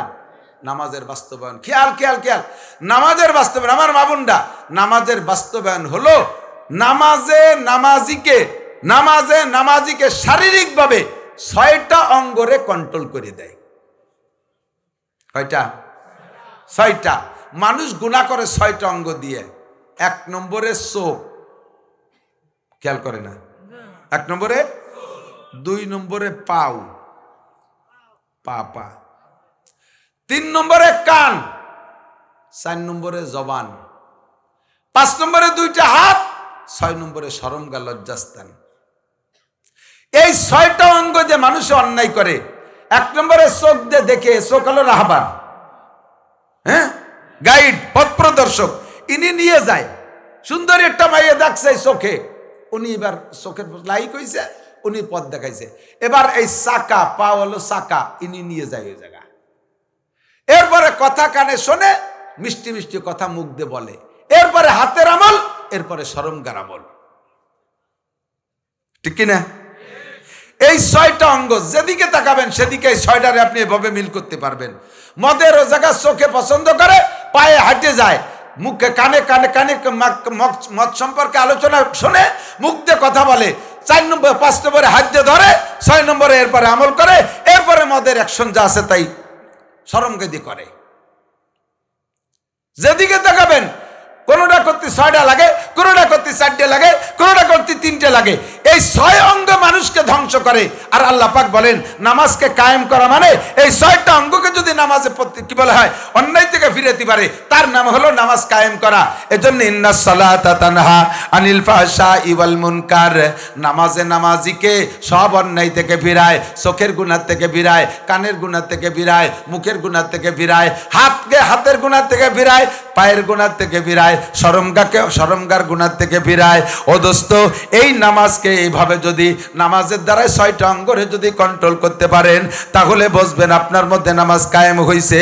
আর আল্লাহ পাক রব্বুল আলামিন বলেন ওয়া ইউকিমুনাস সালাহ উতলু মা উহিয়া ইলাইকা মিনাল কিতাবে ওয়া আকিমিস সালাহ ইন্নাস সালাতা তানহা আনিল ফাহশাই ওয়াল মুনকার ওয়া লা যিকরুল্লাহি আকবার। কোরআনে কারীম তিলাওয়াত করো আর নামাজকে কায়েম করো, চোখের মধ্যে নামাজ কায়েম করো। নামাজ পড়েন, আবার চোখ দিয়ে একটু ফেসবুক, টেলিভিশন, ইউটিউব দেখতে চায়, চোখের খুব স্বাদ হয়, চোখের খুব স্বাদ হয় পরের সুন্দরী মেয়ে দেখতে, চোখের খুব স্বাদ হয় ফেসবুক ইউটিউবের ল্যাংটা ছবি দেখতে, চোখের খুব স্বাদ হয় টেলিভিশন দেখতে, আবার নামাজও পড়েন। বুঝবেন যে নামাজ পড়া হচ্ছে, এখনো কায়েম হচ্ছে না চোখের মধ্যে। কিছুদিন পড়তে পড়তে হঠাৎ মনে পড়ো, ওরে আল্লাহ, সেদিন দি হুজুর কলো আলাম নাজা আল্লাহু আইনাইন ওয়া লিসান ওয়া শাফাতাইন, এই চোখ দুটো তো আমার আল্লাহ দেশে, আমার আব্বা মা দেয় নাই, আমি নিজেও বানাই নাই। চোখের মালিক যে, আমি যদি তার মতের খিলাফ চোখ ব্যবহার করি, চক্ষু দুটো সে অন্ধ করে দিতে পারে কি পারে না? এই নামাজ পড়তে পড়তে হঠাৎ ভয় ঢুকছে, এবার চোখরে কন্ট্রোল করছে। ও চোখ, তোমার যত চাহিদা হোক, জীবনে আর ফেসবুকের ল্যাংটা ছবি তোমারে দেখতে দিচ্ছি না, তোরে আর টেলিভিশন দেখতে দিচ্ছি না, পরের মেয়ের দিক তোরে নজর উঠতে দেবো না, বাবির দিক তোরে চোখ উঠতে দেবো না। চোখটা ঠিয়াই ফেলাইছেন, বুঝবেন যে এখন অন্য অঙ্গ ঠিক হয়নি, কিন্তু চোখ কন্ট্রোল হয়ে গেছে, নামাজ চোখের মধ্যে কায়েম হয়েছে। কিন্তু জিহ্বের স্বভাব ভালো না, ও ও সুদে টাকা খায়, ঘুষে টাকা খায়, বিড়ি খায়, মদ খায়, গাঁজা খায়, ইয়াবা খায়, বিড়ি খায়, সিগারেট খায়, হুক্কা খায়, যা পায় তাই খায়, হারাম খায়, হালাল খায়, কোনো খুঁটা বাসা নাই। রাস্তায় একটা বড়ই ভেলানু পাইছে, তা ধরে জিব্বে দিয়ে কসকসায় সাবাতি সাবাতি যায়, আবার নামাজ পড়ে। বোঝা গেল চোখের ভিতরে ঠিক হয়েছে, কিন্তু জিব্বে এখনো কন্ট্রোল হয় নাই। হঠাৎ একদিন মনে পড়ছে, আল্লাহ তো কইছে আলাম নাজআল্লাহু আইনাইন ওয়া লিসানা ওয়া শাফাতাইন, তো ঠোঁটার জিহ্বাকে আমি দেই নাই, অন্যায়ভাবে ব্যবহার করবি, ঠোঁটটা টেনে সিয়ে ফেলাই দেবো, জিহ্বাটা টেনে সিয়ে ফেলাই দেবো, ভিতরে জিহ্বে থাকা অবস্থায় কথা বলতে পারবি না, মরার 10 বছর আগে প্যারালাইসিস করে দেবো, খালি নালাবি আর কানবি, কথা কইতে পারবি না। কথা কন। এই ভয়ে জিব্বের কয়, জিব্বে মরে গেলি আর তোরে হারাম খাতে দিচ্ছি না। আর ওই চার দোকানে বসে বসে হুজুরকে নামে গিবত করবি, গিবত শিকায়ত করবি, তোরে আর দিচ্ছি না, জিব্বে তোরে আমি সাইজ করে দেব। বাস, জিব্বে কন্ট্রোল হয়ে গেছে, নামাজ জিব্বের মধ্যে কায়েম। কিন্তু কান রে ফিরেতে পারতেছে না, খালি বাউল গান, ফাউল গান, জারি গান, যাত্রা গান, কড়সা গান, গুণযাত্রা, গাজীর গীত, তারপরে ওই বাবার গান, খাজার গান, এই আওয়াজ আবা গিবত শিকায়ত, এইগুলো শুনতে বাড়ি তৃপ্তি পায়। এবার কান রে কইলাম যে, ও কান, কিয়ামতের ময়দানে মুখ বন্ধ করে দেবে, তোর কিন্তু সাক্ষী দেওয়া লাগবে, সেই দিন বুঝবি। কান তো আমার পক্ষে সাক্ষী দেবে না, বিপক্ষে। তোরে এই জন্য আমি কোনো কিছু শুনতে দিচ্ছি রে, বয়রা বানায় ছাড়ি দেবো, তোরে দিয়ে শুনবো ওয়াজ, তোরে দিয়ে শুনবো গজল, তোরে দিয়ে শুনবো তবলিগির ওয়াজ, মসজিদের বয়ান, কুরআন তিলাওয়াত শুনবো, তোরে আর গান শুনতে দিচ্ছি না। কান ঠিক হয়ে গেছে, নামাজ কানের মধ্যে কায়েম হয়ে গেছে। কিন্তু হাতের স্বভাব ভালো না, কেউরে দেখলি সল থাপড় একটা দিতে মনে চায়, সুযোগ পাইলে পরের মেয়ের গায়ে হাত দিতে মনে চায়, ইত্যাদি ইত্যাদি অন্যায় হাতের যা যা আছে, সুদে টাকা ঘুষি টাকা ধরতে মনে চায়, এই টাকা খালি গুনতি মনে চায়। আত্রে কইলাম কি ওয়াদ, আল্লাহ নিজেই কইছে আল-ইয়াউমা নাখতিমু আলা আফওয়াহিহিম ওয়া তুকাল্লিমুনা আইদিহিম ওয়া তাশহাদু আরজুলুহুম, হাতে আর পায়ে বলে আমার এগেনস্টে সাক্ষী দেবে, কাজে হাত আর পারে ইচ্ছে মতো কিছু করতে দেবে না, হাতরে কন্ট্রোল করে ফেলাইছেন। নামাজ কায়েম হয়ে গেছে হাতের মধ্যে, কিন্তু শরমগার সাথে মোটে পারতেছে না, সুযোগ পালিও অন্যায় করে ফেলাই দেয়, সুযোগ পালি অ্যাক্সিডেন্ট করে ফেলায়। কিছুদিন পর কো শরমগা, তোমারও বিপদ আছে, আমি শুনছি হুজুরকে কাছ থেকে, তোমার খবর আছে, কাজেই তোমারে আর অন্যায় করতে দেব না। আর তুমি যদি কন্ট্রোল থাকো, নবী তোমার জান্নাতের জামিন হয়ে যাবে, আর অন্যায় করতে দেবো। কিন্তু পাও দুইয়ের সাথে পারতেছেন না, খালি ঠেলে চার দোকানে নিয়ে যায়, খালি ঠেলে চার দোকানে নিয়ে যায়, ওই জায়গা বসে যত ভাও দরবার করতে হয়, এ চাকারের মধ্যে কন্ট্রোল করতে পারতেছেন না। এরপরে কইলে, চাকা তুই যেন হাঁটবি, তোরে আর অধিকারটি দেবো না, হয় সরমুনাই যাবি, নইলে তবলিগে যাবি, নইলে মসজিদে যাবি, নইলে মাদ্রাসায় যাবি, ভালো জায়গা পারলি যাবি, নাহলে ব্যাঙ্কি চুরি দলারিয়া জায়গায় বসাই থবো। পাউরে সাইজ করে ফেলাইছেন, বুঝবেন যে নামাজ কায়েম হয়ে গেছেন, পায়ের মধ্যে স্বয়ঙ্গ কন্ট্রোল হয়ে গেছে, আপনার জন্য জান্নাতের 8টা দরজা খোলা হয়ে যাবে। কোন সুবহানাল্লাহ। 3 নম্বর আর বাড়তি পারতেছি না, কি যে এত সমাজ করছে, তুমি আর কি রয়েছে হইতে পারে না। আরে ইসলামের খুঁটি কয়টা? 2টা তো কইছি। 3 নম্বরে রমজানের রোজা রাখবেন তো? রোজা রাখবেন? রোজা রাখবেন। রোজার সাথে নামাজ, 5 ওয়াক্ত নামাজ এবং তারাবির নামাজ। রাজি আছেন? আল্লাহ তাআলা তৌফিক দিক। 6 নম্বরে জাকাত, রমজান 5 নম্বর। 4 নম্বরে জাকাত।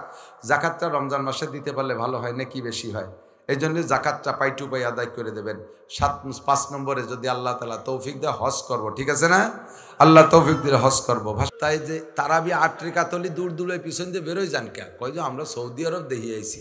সৌদি আরব তোমার ওই দেখতে পাঠাইছি নাকি? সৌদি আরব পাঠাইছি, ছাগল গরু উর্দুম বা ভেড়া ঘোড়া গাদা সরাই কটা আইনে রাজের বাজারে একটা দোকান দিয়ে ব্যবসায়ী দুই হয়েছে কামা। তুমি 8 রেখাত তারাবি আনতে গেছো কে? সৌদি আরব আমি গেছি তো 7-8 বার, আহমদ শফি সাহেব গেছে 50-60 বার, শাইখুল হাদিস সাহেব গেছে 100 বার, বাংলাদেশের উলামায়ে কিরাম শত বার গেছে। আমরা তো জায়গায় 8 রেখাত তারাবি আনলাম না। তুই মূর্খ মানুষ, 8 রেখাত তারাবি আনতে গেছিস কে? তোরে এই অতি পাঠাইছি, তুই আনবি টাকা, আইনি মাহফিল দিবি, মসজিদে দিবি, মাদ্রাসায় দিবি, তোরে তো তারাবি আনতে পাঠাইনি। আনলি সব কয় রেখাত আনবি? তারাবি 20 রেখাত। কয় রেখাত? কয় রেখাত? 8 রেখাত তারাবি নয়, 20 রেখাত সুন্নতে মুআক্কাদা। সমস্ত সাহাবায়ে কিরাম পড়েছে, তাবেঈনরা পড়েছে, তাবেঈনরা পড়েছে, 4 ইমাম পড়েছে, বুখারী মুসলিম তিরমিজি ওয়ালা সবাই পড়েছে। 8 রেখাত তারাবি কোনো বড়রা পড়ে নাই। 1200 বছরের ভিতরে পৃথিবীতে কেউ 8 রেখাত তারাবি পড়ে নাই। যদি 8 রেখাত তারাবির প্রচলন দেন, তাহলে বাকি 12 রেখাতের হিসাব যদি কিয়ামতে নবী চায়, ওই 12 রেখাত গুছাই রেখেন কোনোটাই দিয়ে, ওই জায়গা গুছাই রেখেন। অত তার তোর কই পারতেছি না।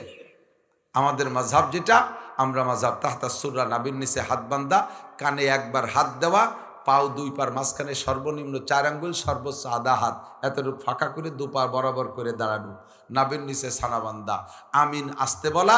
ইমামের পিছনে সূরা কিরাত ফাতিহাটাতে কিচ্ছু পড়া যাবে না, ইমামের পিছনে নামাজ পড়লে চুপ করে শুনতে হবে। 12 রেকাত তারাবি, 8 রেকাতও না, 20 রেকাত তারাবির নামাজ। জানাজার নামাজের মধ্যে সূরা ফাতিহা পড়া লাগবে না, ও জায়গার দোয়া ও জায়গায় পড়তে হবে। এই 4 ভাষটা 6টা 8টা মাসলা নিয়ে হলো ঝামেলা বাধায়। আমরা এই কটার পর যেভাবে আমল করে আসতেছি, শত শত দলিল আছে, আমরা এই দলিলের পরই অটল থাকবো। রাজি আছেন ইনশাআল্লাহ? আল্লাহুম্মা সাল্লি আলা মুহাম্মদ। দোয়া করবেন। সুবহানাল্লাহি ওয়া বিহামদিহি, সুবহানাল্লাহিল আযীম, সুবহানাকাল্লাহুম্মা বিহামদিকা আশহাদু আল্লা ইলাহা ইল্লা আনতা আস্তাগফিরুকা ওয়া আতুবু ইলাইক। কি হইছে? বুঝি নাই কি হইছে? কি শুরু হচ্ছে তাই বুঝতে পারলাম না। আগে যেটুক কইছে শুরু হচ্ছে টুক বুঝি, খালি মাঝে টুক মাহফিল শুরু করছে তাই। তদি বয়স দি মাহফিল বয়স দি 17 না কতজন দেখতে? ও প্রথম, মাশাআল্লাহ। খারাপ লাগছে মাহফিল আপনাদের? আরো ভালো সুন্দর করে করবেন, সময় নিয়ে ইনশাআল্লাহ আমরা আসবো। আমরা দেশের মানুষ, আসবো না যাবো কোন জায়গা? আমি এবার নিয়ত করছি যে ফরিদপুরের 5 জেলার বাইরে আর রস করতে যাবো না। অন্য জায়গা গেলি খালি কয় যে গোপালি হুজুর আইছে কে ভাই, এই জ্বালায় এই গোপালগঞ্জে বদনাম হয়ে গেছে। আর এই ফরিদপুরের 5 জেলার মধ্যে আমার অত খারাপ জানে না কেউ। এবার রাজের যে পরিমাণ আইছি, তাই নিয়ে বাড়ি বাড়ি হয়ে গেল না। কি ওয়াজ করবো তাই তো তালাশ করে পাইনি, যে এত ওয়াজ পয়েন্টে করবো। তারপরে মজার বিষয়, আপনারা বসেন, শোনেন, যা বলি মোহাব্বত করেন। ইনশাআল্লাহ মাহফিল চলবে তো ইনশাআল্লাহ। প্রবাসীরা টাকা দিয়েছে, দেশিরা টাকা দিয়েছেন, সকলে মেহনত করছেন। আমি সকলের জন্য দোয়া করি। আল্লাহুম্মা সাল্লি আলা। ওই তো যুবক সমাজ তো তাকে তা কি কোয়া লাগতেছে নাকি? মাহফিল করছে তারা আমাকে গদ বান্ধা এই ব্যবসা হয়ে খাই কোয়ানে কি সাজাতে আমরা টের পাই না। ওয়াজ মোনাজাত তো এলো সাজানো রয়েছে, ওই শিয়ে দিয়া লাগে নাকি? মোনাজাতের সময় কানের কাছে খুশখুশ করে একটু কন, ও একটু কন, তার একটু কন। দুই এক সময় এত রাগ হয়, আমরা এক জায়গায় ছাড়িয়ে দে, তো তুই ক, আমি চলে এত ভালোবাসিস শিয়ে দিস, তুই ক। কানের দ্বারে মোটে খুশখুশু করলে মিজাজ খারাপ হয়। আমি জানি কি কি করতে হবে। আল্লাহুম্মা সাল্লি আলা মুহাম্মদ। কয়েকজনের নাম কব, আরবিটারা কি ঘোড়ার ঘাস কাটছে নাকি? কোনো বাগাবুগো নেতা নুতোর কোনো নাম হবে না। নেতাকে স্টেজ থেকে আম্মা বাদ, ঠিক না? এ দল ও দল, কোন দলের নেতারে আর স্টেজে উঠতে দেবো না। এই মাইনেসে মাইনে ওয়াজ হবে, স্টেজে বসবে উলামায়ে কিরাম, আপনারা নিচে বসবেন। কষ্ট পাবেন যদি কষ্টে আপনারা স্টেজে বসবেন, আমরা নিচে বসে ওয়াজ করবো। তো নেতাকে উঠতে দেবো না। কোনো পার্সোনাল নামকে দোয়া হবে না, সকলের জন্য দোয়া হবে। আল্লাহ কবুল করুন। আল্লাহুম্মা সাল্লি আলা মুহাম্মাদিন ওয়া আলা আলি সাইয়্যিদিনা মুহাম্মাদিন ওয়া বারিক ওয়া সাল্লিম। আল্লাহুম্মা আমিন। রব্বানা যালামনা আনফুসানা ওয়া ইল্লাম তাগফির লানা ওয়া তারহামনা লানাকুনান্না মিনাল খাসিরিন। রব্বানা ফাগফির লানা যুনুবানা ওয়া কাফির আন্না সাইয়্যাতিনা ওয়া তাওয়াফানা মাআল আবরার। রব্বানা হাব লানা মিন আজওয়াজিনা ওয়া যুররিয়াতিনা কুররাতা আয়ুন ওয়াজআলনা লিল মুত্তাকিনা ইমামা।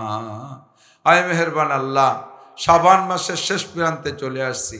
আসন্ন রমজান মাস, দামি মাসকে সামনে নিয়ে যুব সমাজের উদ্যোগে আয়োজিত তোমার ঘরের পাশে মসজিদের পিছনে তুমি ডেকে নিয়ে আসছো আমাদেরকে। আল্লাহ, আয় আল্লাহ, আহলে হক উলামায়ে কিরাম গভীর রাত পর্যন্ত কোরআন হাদিসের আলোচনা করেছে। অবশেষে আমি মূর্খ, আনপড়, গুনাহগার, আল্লাহ বেআক্কেল, বেইলম মানুষ আল্লাহ তোমার নেককার বান্দা বান্দীদের সাথে নিয়ে শাহী দরবারে ভিক্ষার দোকানে হাত তুলেছি। আমাদের জীবনের সব গুনাহ তুমি এক্ষুনি মাফ করে দাও। উস্তাদ, শাগরেদ, পীর, মুর্শিদ, ছাত্র ছাত্রভাই, কর্মজীবনের বন্ধু সাথী যারা বনে জঙ্গলে কবরে শুয়ে আছে, সকলের পক্ষ থেকে ক্ষমা চাই, তুমি মাফ করে দাও। সকলের কবর আযাব তুমি এক্ষুনি বন্ধ করে দাও। এই এলাকায় যত মরহুম মুর্দাগান কবরে শুয়ে আছে, সবাইকে মাফ করে দাও। আমরা যারা বেঁচে আছি, আমাদের জান, মাল, ইজ্জত, আবরু হেফাজত করো। ঈমান ও ইসলামের সাথে বেঁচে থাকার তৌফিক দান করো। পরিপূর্ণ সুস্থতার সাথে, ইজ্জতের সাথে, প্রশস্ত হালাল রিজিকের সাথে আল্লাহ লম্বা হায়াতে তয়বা দান করো। অসুস্থ অবস্থায় হাসপাতালের বেডে, ঘরের বিছানায় ফেলে রেখো না আল্লাহ। আয় মেহেরবান আল্লাহ, শরীয়তের সব বিধান পরিপূর্ণ পালন করে পাক্কা মুসলমান হয়ে দুনিয়া থেকে যার তৌফিক দান করো। আয় আল্লাহ মাহফিলের ইন্তজাম করেছে যারা, মুরব্বীরা আছে, সেক্রেটারি সাহেব, ক্যাশিয়ার সাহেব আছে, ইমাম সাহেব আছে, আল্লাহ যুব সমাজ প্রচুর পরিশ্রম করেছে। আয় আল্লাহ তারা টাকা দিয়ে পয়সা দিয়ে সাহায্য করেছে, প্রবাসী যুবকরা বিদেশ থেকে টাকা পয়সা দিয়েছে। সকলের মেহনত পরিশ্রমকে তুমি কবুল করে নাও। আয় আল্লাহ এর বিনিময়ে তাদের দিন ও দুনিয়ার সার্বিক কল্যাণ ও কামিয়াবি দান করো। আয় আল্লাহ রাব্বুল আলামিন তাদেরকে বদরি সৈনিকদের সাথে কবুল করে নিও। আয় আল্লাহ আনসার সাহাবাদের সাথে জান্নাতি করে দিও। প্রবাসী যারা বিদেশে আছে আল্লাহ তাদের জান মাল ইজ্জত আবরু হেফাজত করো। ঈমান ও ইসলামের সাথে থেকে ভালো হালাল টাকা বেশি বেশি কামাই করে দিনের খেদমত করার তৌফিক দান করো। আয় আল্লাহ ওলামাই কিরাম প্রচুর ফিকির করে দেশে এলাকায় সুন্নতি আমলের আল্লাহ ইস্তেকামতের জন্য, একামতের জন্য। বিশেষ করে আমার অত্যন্ত মহব্বতের আমার আবুল বশার এবং মসজিদের ইমাম সাহেব, আল্লাহ সকলকে তুমি দিনের সহি খাদেম হিসেবে কবুল করে নাও। আয় আল্লাহ তাদের সুস্থতার সাথে লম্বা হায়াতে তয়বা দান করো। তোমার কয়েক বান্দা খাস খাসভাবে বিভিন্ন কারণে দোয়া চেয়েছে, সকলের সব বিষয় আমার স্মরণ নেই, তুমি জানো আল্লাহ। যে যে আশা নিয়ে দোয়া চেয়েছে নেক আশাগুলো পূরণ করে দাও। যারা অসুস্থ রুগীদের জন্য দোয়া চেয়েছে রুগীদেরকে সুস্থ করে দাও। যারা অভাবগ্রস্ত অভাব মুক্ত করে দাও। মিথ্যা মালি মামলায় হয়রানির শিকার তাদেরকে সেখান থেকে বেরিয়ে আসার তৌফিক দান করো। আমাদের সকলের অন্তরে তোমার ভয় তাকওয়া ঢুকাইয়া দাও। আয় মেহেরবান আল্লাহ বাংলাদেশকে শান্তির বাংলাদেশে পরিণত করে দাও। সকল প্রকার দুর্নীতিবাজ, দাঙ্গাবাজ, লুটতারাজকারীদের হাত থেকে দেশকে তুমি হেফাজত করো। আয় মেহেরবান আল্লাহ পশ্চিমা ষড়যন্ত্র আগ্রাসন থেকে বাংলাদেশকে হেফাজত করো। আসন্ন মাহে রমজান পর্যন্ত আমাদেরকে রজব ও শাবানের পূর্ণ বরকত দান করো। সুস্থভাবে রমজান মাসের ভিতরে ঢোকার তৌফিক দান করো। পূর্ণ রমজান আমাদেরকে ইতমিনানের সাথে রোজা নামাজ করার তৌফিক দান করো। রমজানের রুজির প্রশস্ত ব্যবস্থা করে দিও। অনেক যুবকরা বিদেশে যাওয়ার চেষ্টা করতেছে, বৈধভাবে তাদের যাওয়া আসান করে দাও। আয় আল্লাহ যারা যে আশা করে হাত তুলেছে নেক আশা পূরণ করে দাও। মা বোনরা পর্দার আড়ালে হাত তুলেছে তাদের খাস পর্দা করার তৌফিক দান করো। শরীয়তের সব বিধিবিধান মেনে চলার তৌফিক দান করো। রোজা নামাজ সঠিকভাবে পালন করার তৌফিক দান করো। আয় আল্লাহ পারিবারিক অশান্তি থাকলে দূর করে দাও। স্বামী স্ত্রী মিল মোহাব্বত পয়দা করে দাও। আমাদের সন্তানদেরকে যোগ্য বিজ্ঞ শিক্ষিত বানায় দাও। যারা যে লাইনে পড়তেছে উভয় লাইনে উচ্চ শিক্ষায় শিক্ষিত করে দাও। আমাদের দোয়া তোমার হাবিবের তুফাইলে কবুল করে নাও। সাল্লাল্লাহু তাআলা আলা খায়রি খালকিহি মুহাম্মাদিন ওয়া আলিহি ওয়া আসহাবিহি আজমাইন বিরহমাতিকা ইয়া আরহামার রাহিমিন।